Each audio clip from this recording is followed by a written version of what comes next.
The genetic material is covered by a nuclear membrane. That is why they are eukaryotic in nature. Nucleus is the major component of both the plant and the animal cell because all the cellular activity is controlled by the nucleus. Integral means it is present towards the inside. Peripheral means it is present on the surface of the cell membrane.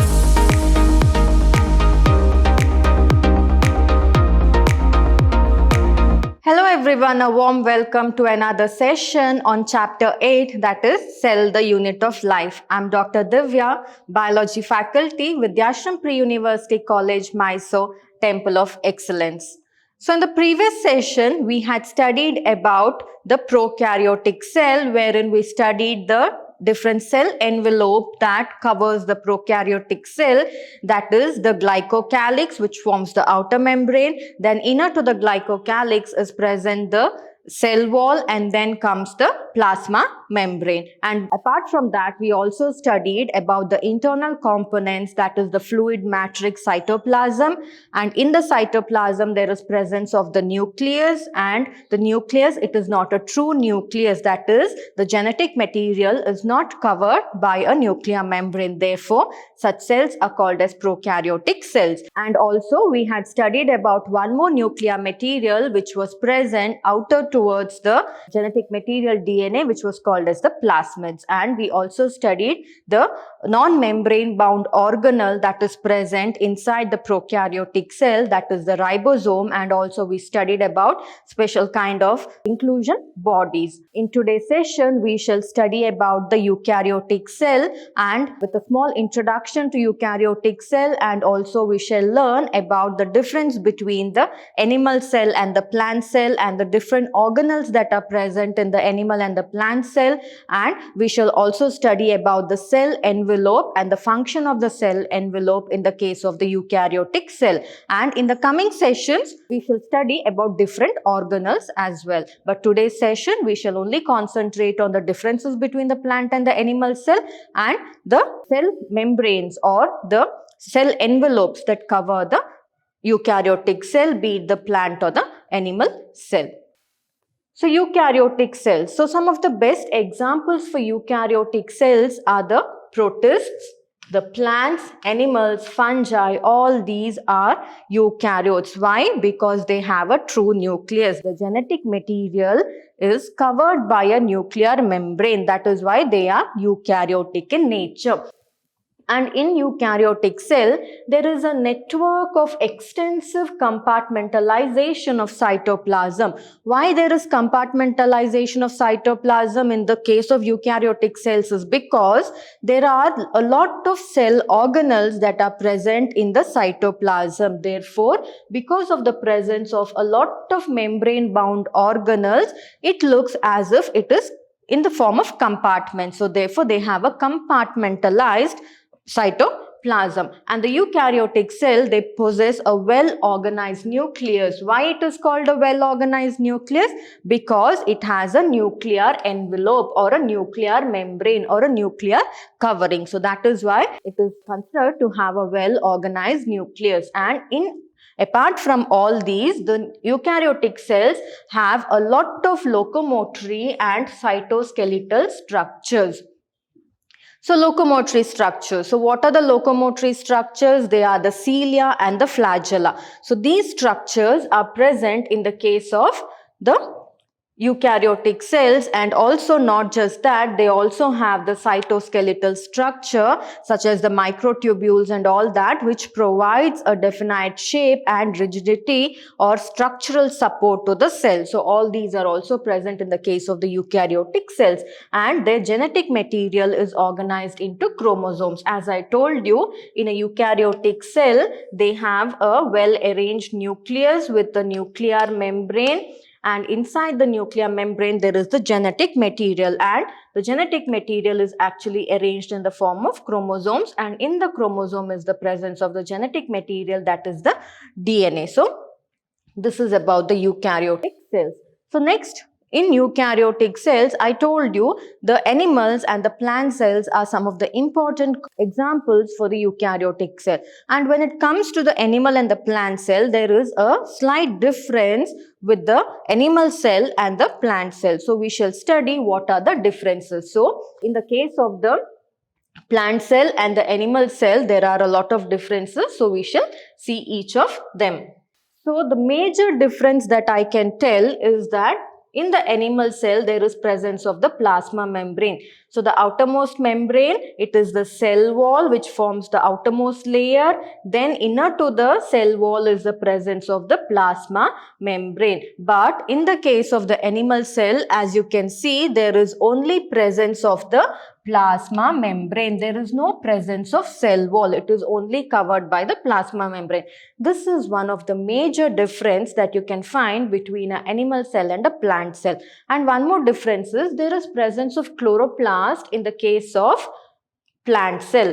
And what do the chloroplast have? The chloroplast, they have the green color pigments inside them, which actually that is chlorophyll pigments, and these chlorophyll pigments are the ones which impart the green color to the plant, and also they help the plants to photosynthesize. But do animals photosynthesize? No, right? So that is why in animals there is no presence of the chloroplast. So this is also one of the major difference between the plant cell and the animal cell. So next, almost all the organelles and other things are almost similar. Next, we'll talk about the nucleus. So nucleus is the major component of both the plant and the animal cell, because all the cellular activity is controlled by the nucleus, because in the nucleus, the genetic material is the one, and you know that genes are the one which is responsible for production of proteins, and they are the ones which actually control all the body activities. Even in our body, how our eyes should look, how our hair should look, our skin color, everything, our character, the way we look, the texture of our skin, each and everything, our activities, all are dependent, our health, all are dependent on the genetic material. So where is the genetic material present? It is present inside the nucleus. So therefore, the nucleus is one of the most important component. Why? Because it controls all the other activities of the cells, and it makes sure that all the other cell organelles inside the cell are functioning properly. Therefore, it will help the organism to be productive. That is, it will help the organism to be active throughout the day, performing all the biological activities that have to take place either in a plant body or in an animal body. So that is about the nucleus. So here also there is presence of the nucleus, and inside the nucleus there is the presence of the nucleolus. So nucleolus. So what is a nucleolus? Nucleolus is nothing but in the center of the nucleus, there is arrangement of the genetic material. The whole component of the genetic material together is called as a nucleolus. So what is present in this nucleolus? Inside this nucleolus, the chromosomes are present. Usually, when we see it under a low power magnification in a microscope, we find some structures like this, which is nothing but nucleus. But if I just increase the magnification and look at it, this is how it will actually look. So the whole component, that is the genetic material that is present inside the nucleus, is the nucleolus. So nucleolus is present in animal cells as well. So here in the animal cells also the nucleolus is being present. And next we'll talk about the Golgi apparatus. So Golgi apparatus also has a particular function wherein, so before talking about Golgi apparatus, I'll tell you about endoplasmic reticulum. So endoplasmic reticulum are of two types, that is, it can be smooth endoplasmic reticulum and rough endoplasmic reticulum. So what are smooth endoplasmic reticulum? So those endoplasmic reticulum which are not covered by ribosomes on the surface are called as smooth endoplasmic reticulum. As you can see here, there are some endoplasmic reticulum organelles present here, right? They are not covered by the ribosome. So therefore, they are called as a smooth. And if they are covered by the ribosomes, as you can see here, they are called as the rough endoplasmic reticulum. So therefore, because they are covered by ribosomes, we can easily guess what might be the function of the endoplasmic reticulum. One of the main function of endoplasmic reticulum is to synthesize the proteins. So next, whatever proteins and all that will be synthesized by the rough endoplasmic reticulum, those will be collected by the Golgi apparatus and it will be processed further and it will be released for various activities to take place in the cell. So that is the function of the Golgi apparatus. And one more thing, I told you in the nucleus, inside the nucleus there is presence the nucleolus. So this nucleus is covered by a nuclear envelope. So therefore, because it is covered by a nuclear envelope, they are eukaryotes. So nuclear envelope is also present in the animal cell as well as in the plant cell. And animal cells also have the Golgi apparatus, and also the animal cells also have the rough endoplasmic reticulum as well as the smooth endoplasmic reticulum. So almost all the organelles are similar here. So next, talking about the mitochondria. So mitochondria are the energy producing bodies or organelles inside the cell, and they are the ones which provide the energy for the functioning of all the other organelles. So that is why, because it supplies energy to other organs for its organelles inside the cell for its normal functioning, it is called as the powerhouse of the cell. So mitochondria is also called as the powerhouse of the cell. And next comes the ribosomes, and even the animal cells also have the mitochondria, and the animal cells also have the ribosomes. So ribosomes, the main function, these are granular like structures, and their main function is to synthesize the protein. So especially during the synthesis of the mRNA, whatever proteins are going to be produced by the mRNA, that should be translated. So that particular function is done by the ribosomes. Therefore, ribosomes are considered to be the cell organelles that produce the proteins or synthesize the proteins. Next, we have the cytoplasm. Cytoplasm, it is nothing but a semi-fluid matrix. It is granular, and all the cell organelles are present in the cytoplasm. Therefore, cytoplasm is a region or an area for all the activities to take place, because all the different cell organelles are distributed in the cytoplasm. Even here also there is presence of the cytoplasm.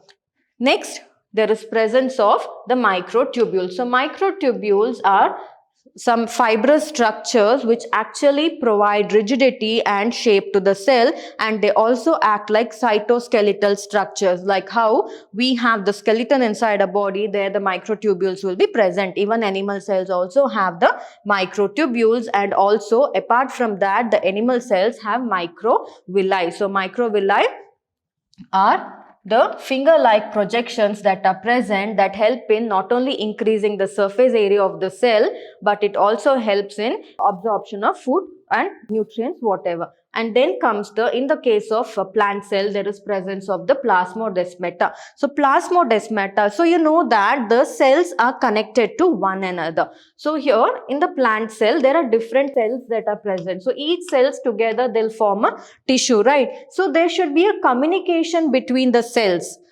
Maybe for the transport of materials or whatever, communication for the exchange of cytoplasm or whatever communication should be there between the cells. How do they communicate? So I'll give you an example of a river. There is a river. So rivers will have two banks, right? You have to cross from one bank, you have to cross the river towards the other bank. How do you cross? There should be some communication, or there should be a network. So what is that network there? It is the bridge. So because the bridge is there, you'll be able to cross. You'll be able to make a connectivity from one bank of the river to the other side of the river, right? Just like that, here plasmodesmata acts like a bridge between the cells. So in between the cells have bridge-like structures called as plasmodesmata, which forms a connectivity between the neighboring cells, or which helps in communication between the neighboring cells. So that is the function of the plasmodesmata. So there is one more cell organelle called as the lysosome. So lysosome are the digestive organelles as well, because They not only help in the digestion of various substances inside the cell, but also they are considered to be the storage house for the excretory products. Why excretory products? Imagine if lysosomes were absent, then the excretory products would have been fully navigating inside the cell, therefore contaminating all the other organelles, right? So whatever waste product is there, since it is being stored inside the lysosome, all the other cell organelles will be safe. It will not get contaminated. And also one more function of the lysosome is to repair the cells, or also the cells, if any damage occurs in the cells or anything, the lysosome will help in repairing of the cells. So this is also one of the function of the lysosome. Next, there is presence of the centrioles. So centrioles are also present. Then there is presence of the peroxiome. So all these peroxiome helps in the storage of the fat and all that. So peroxiome is also there. Here also there is the presence of the peroxiome in the case of the plant cell, and there is presence of vacuole. And in the plant cell there is a structure, very thin structure present between the cell wall and the plasma membrane. It is called as the middle lamella, that is the middle covering. It is the middle lamella that is being present. And vacuole, very large vacuole is present in the case of the plant cell. So vacuoles, why it is present in the case of plant cell is because the vacuole actually helps in the storage of food, and also the vacuoles, especially in plant, vacuoles are the storage structures for water. They help in the storing of water. So that is one of the function of the vacuole in the case of the plant cell. So these are the different cell organelles that are present in the plant and the animal cell. So major difference is with that of the membrane, that is the cell envelope, wherein the plant cell will have a plasma membrane and a cell wall, whereas the animal cell do not have a cell wall, they only have a plasma membrane. And also the presence of chloroplast. Chloroplasts are present in plant cell, but they are absent in animal cell. This is one of the major difference for you to easily identify between a plant and an animal cell. So each of these organelles, whichever I have told now, all that will be studied individually in detail. And in today's session, I will discuss about the cell membrane of the eukaryotic cell in detail. So we shall study what the cell membrane is made up of and how many types of cell envelopes are there. All that we shall study. So cell membrane is mainly composed of a lot of biochemical compounds such as the lipids, which is nothing but the fat, then the proteins, and also it is made up of the carbohydrates. So the major lipids that are present in the cell membrane of a eukaryotic cell are phospholipids, and these phospholipids are arranged in bilayer. Here there is an important concept which is very, very important. It is called as the fluid mosaic model. So this fluid mosaic model actually explains the structure of a cell membrane, which we'll study in the coming slide. So the major lipids are phospholipids, and they are arranged in bilayer, that is in two layers they will be arranged. So as you can see here, this is the structure of the cell membrane. So all this only in higher magnifications you can see in the microscope. So this is the cell membrane that is present. So towards this is the cell. So whole of this is cell membrane. So what did I tell you? The cell membrane is made up of lipids, proteins and carbohydrates, right? So they have proteins, they are made up of carbohydrates, and they are made up of lipid layers. So they have channel proteins, they have proteins that are, so channel proteins are present in between the cell membrane, the surface proteins are present on top of the cell membrane, then there is presence of the carbohydrates. So all these are the components, and apart from that I told you they are made up of lipids as well. So the cell membrane inside, don't get confused, this is inside of the cell, meaning that inside all other organelles will be present, the mitochondria and all that. This is just the whole covering of a cell. This extends like this. It is the whole covering of the cell like this. So only a portion has been shown here.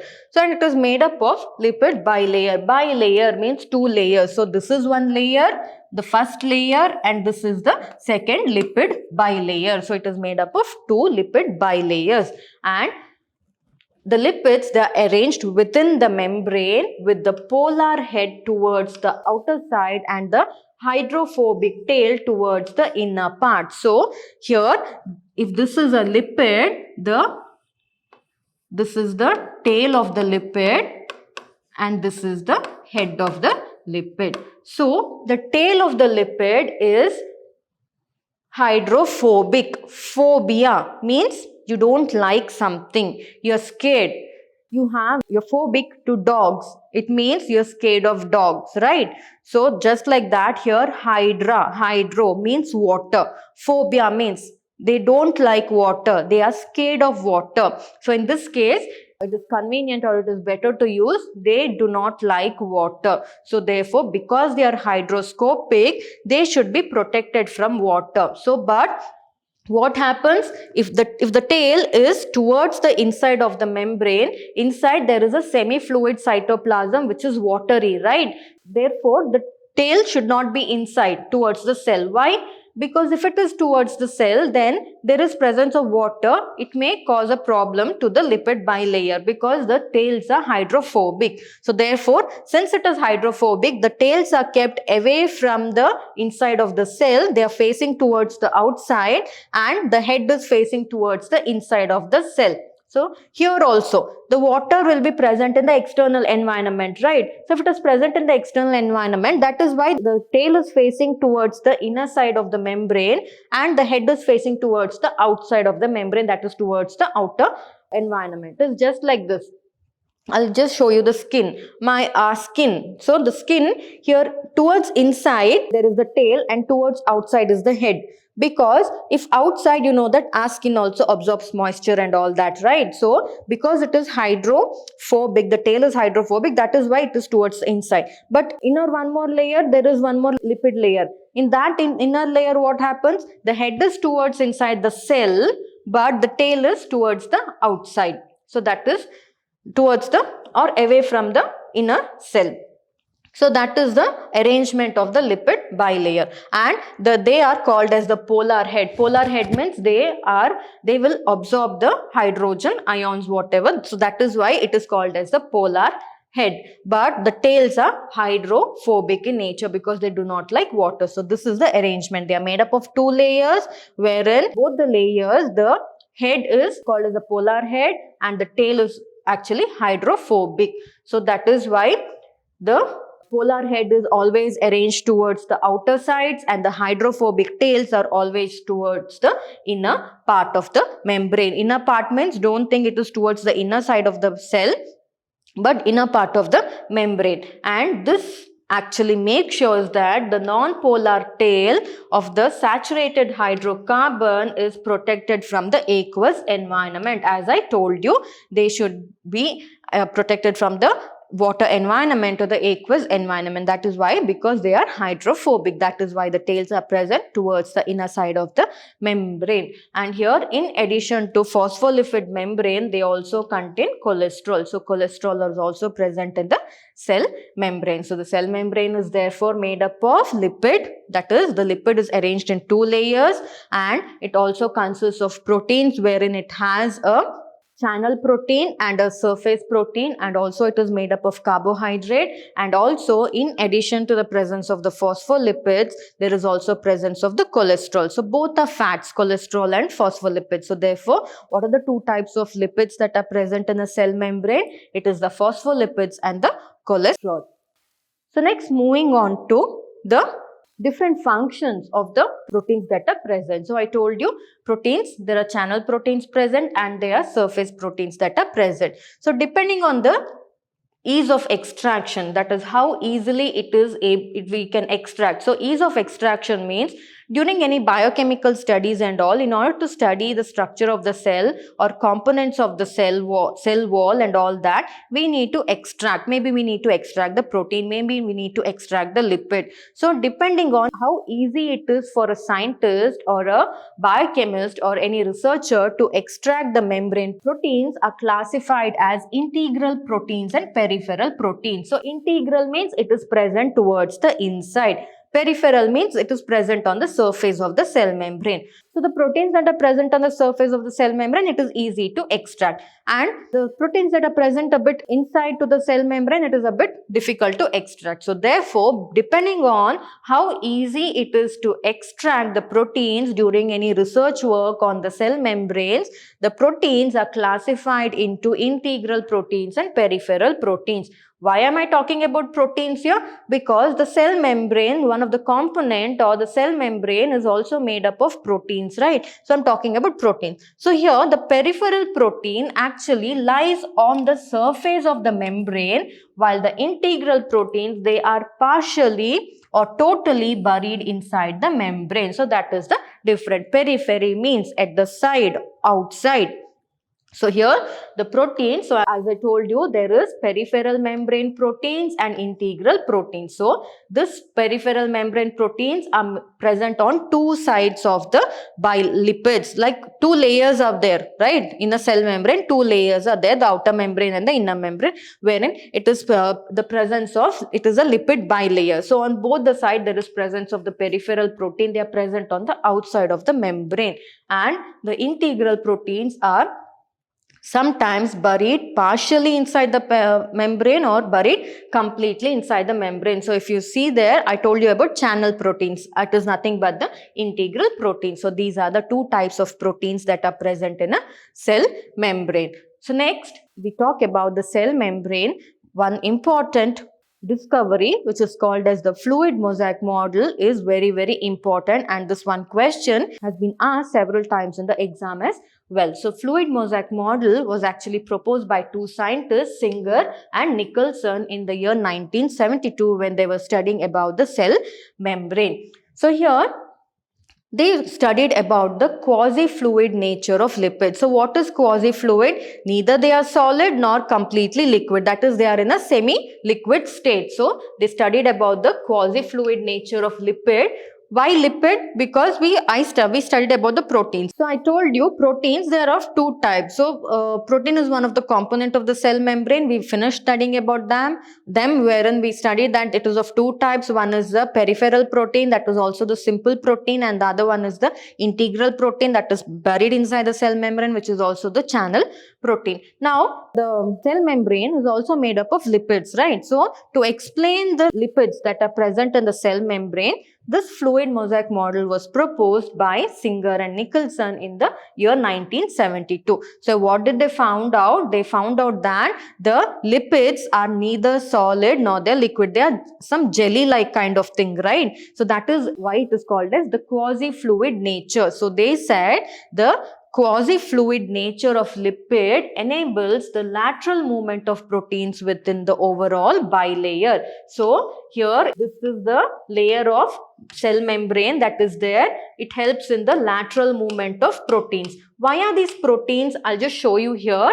So there are the lipid layers because of the quasi-fluid nature. So it is jelly-like, so they can move easily, right? Because of that quasi-fluid nature, the proteins can easily move laterally to the cell membrane. So laterally they can move through the cell membrane. Why? It is because of the quasi-fluid nature of lipids. So because the lipid forms an overall bilayer of a cell membrane, and the lipids are neither solid nor they are liquid. They are in somewhat jelly form, which is called as quasi-fluid, and this particular nature, that is the quasi-fluid nature of lipid, helps in the easy movement of or lateral movement of proteins inside the membrane. So this actually was proposed based on the fluid mosaic model. Means they are in the form of mosaics, right? This lipid layer is in the form of mosaic arrangement. They are fluid, means they're quasi-fluid, or in other terms, and they help in the lateral movement of the proteins easily. So that was proposed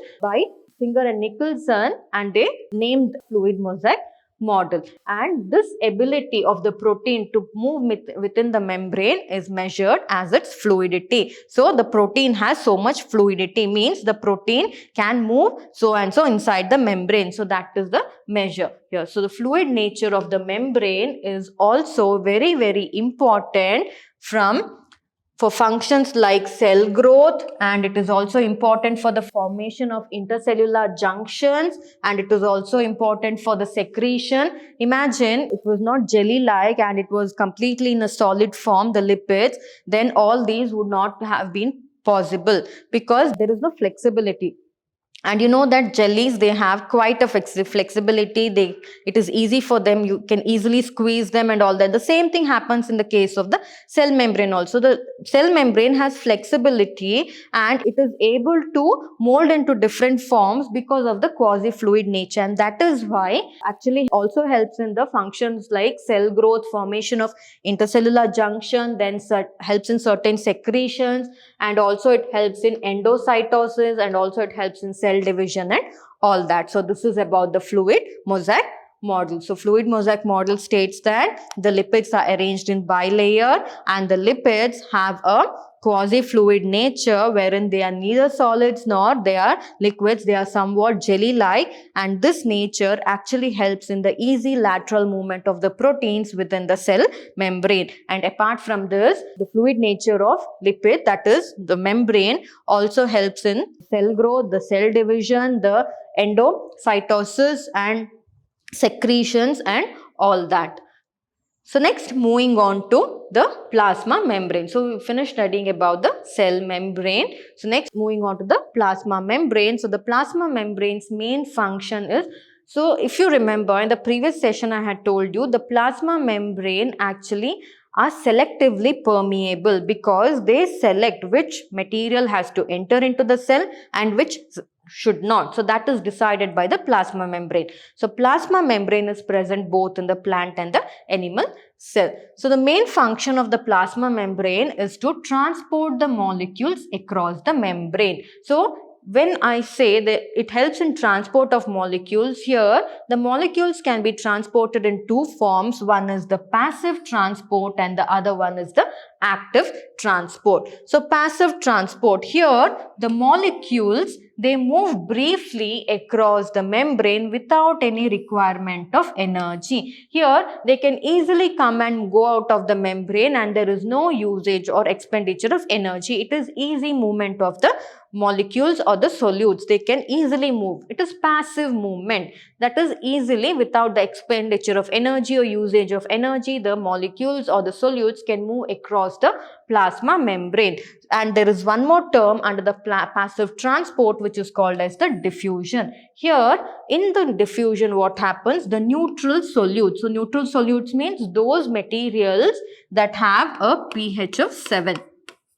So these neutral solutes, they can easily move across the membrane along the concentration gradient. That is, they can move across the membrane from higher concentration towards the lower concentration gradient. So this is nothing but the diffusion. So here as we can see, the diffusion and the facilitated diffusion, all these are some of the kinds of passive transport. So what is passive transport? Here, without the expenditure of energy, the solute particles or the molecules can easily move in and out of the membrane against the concentration gradient. That is, they can easily move from a higher concentration gradient to a lower concentration gradient. So here also the same thing, they can easily move. So this is about the passive transport. So next, one more kind of transport is there, that is osmosis. So osmosis is the movement of water by diffusion. So movement of water by diffusion means, what did I tell? What is diffusion? Here the solutes can move across a membrane from the region of higher concentration to the region of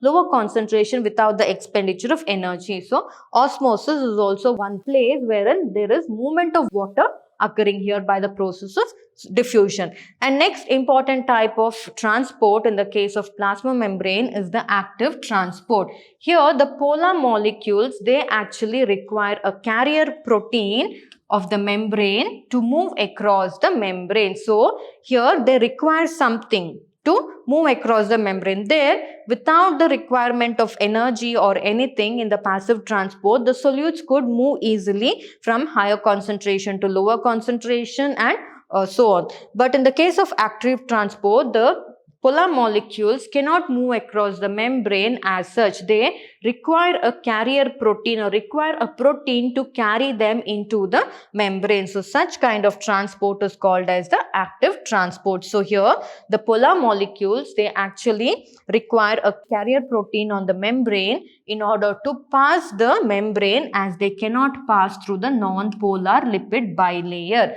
So non-polar lipid bilayer. Why is it non-polar lipid bilayer? Because after entering in through the polar head, as you can see, I'll just show you here. So this is the polar head, right? So polar head, this is the polar head, and then this is the non-polar tail. Non-polar tail and the polar head. So here, though it can pass through the polar head, it should pass through the non-polar tail as well, right? So here it cannot pass through the non-polar tail easily because the molecules are polar here. So therefore, if the polar molecules has to pass through this non-polar tail, then it will take the help of a carrier protein. So some carrier protein, so say for example, these carrier proteins. So I'll just show you in the previous slide. So if you can see here, there is presence of the carrier protein. Can you see here? The carrier proteins or the channel proteins, they help in carrying the solutes, that is polar molecules. The polar molecules can easily enter till here because the polar head is present. But as it moves inside, it should pass through this non-polar tail, right?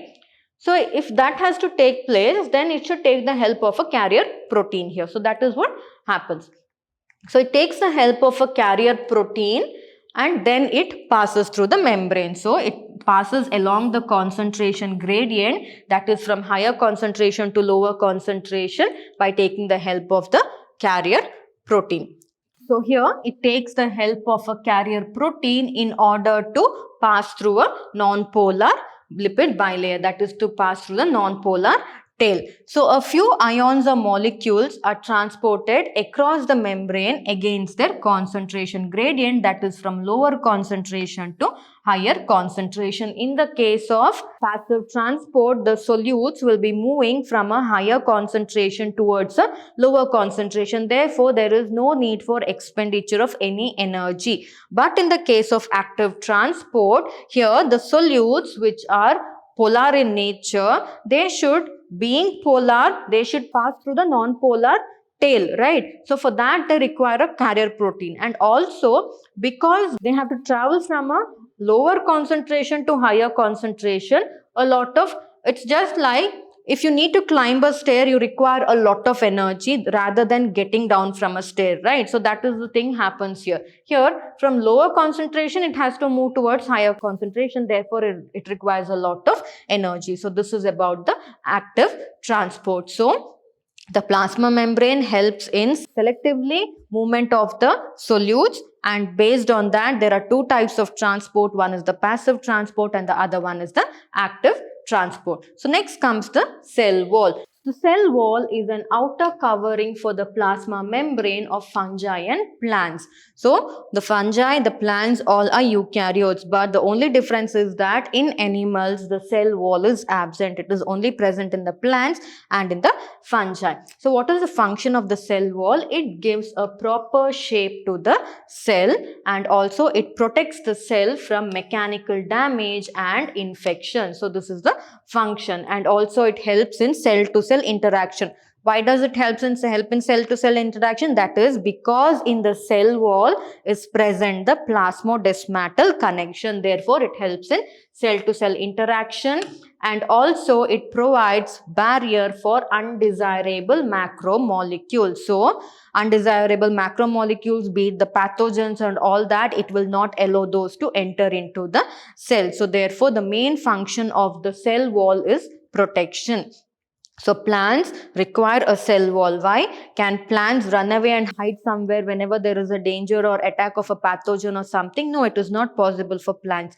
But we animals, or we human beings, animals can take shelter. But we human beings, we also have various sources by which we can protect ourselves, but the plants cannot do so. So the presence of cell wall is very, very important, and it is restricted to the plant. So this is the function of the cell wall. So cell wall, the main function is it provides support and rigidity to the cell, and also it protects the cell from macromolecules, undesirable organisms and all that. So this is the function of the cell, and it also gives a proper shape to the cell. So next we'll talk about the cell wall. What is the components of the cell wall? So far we talked about the plasma membrane, the components of the plasma membrane. So now talking about the components of the cell wall. So the algal cell wall is made up of, so cell wall is present in plant cell. So if I take the example of algae, the cell wall is made up of cellulose, it is made up of galactans, it is made up of mannans and also minerals like calcium carbonate. And the plant cell wall consists of cellulose, it is made up of hemicellulose, pectins, and it is also made up of proteins. And whenever we see the cell wall of a young plant cell, it has the primary wall and it has the secondary wall. So what is the function of these primary wall and the secondary wall? We shall see.